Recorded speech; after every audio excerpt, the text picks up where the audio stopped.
मैं आपके तवज्जुह से सिंध के जो कच्चे में रहने वाले अवाम है उनसे कुछ दरख्वास्त करना चाह रहा हूँ कि कल से कुछ वाक़यात हो रहे हैं, जिसमें कल तौशेर फिरोज में हुआ था और आज सखर में हुआ है।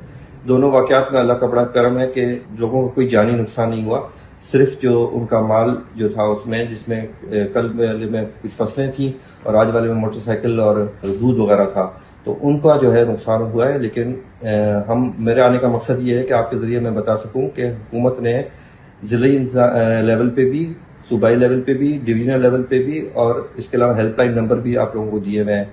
इस चीज़ का हमने आपको थ्रू SMS भी वो नंबर्स डिसमिनेट किए हैं। तो मेरे आप लोगों से गुजारिश है कि बराए मेहरबानी जब भी आप कोई कच्चे में मूवमेंट कर रहे हैं, ज़िले इंतजामिया को या फिर सूबाई कंट्रोल रूम को या कमिश्नर ऑफिस में ज़रूर इतला दीजिए।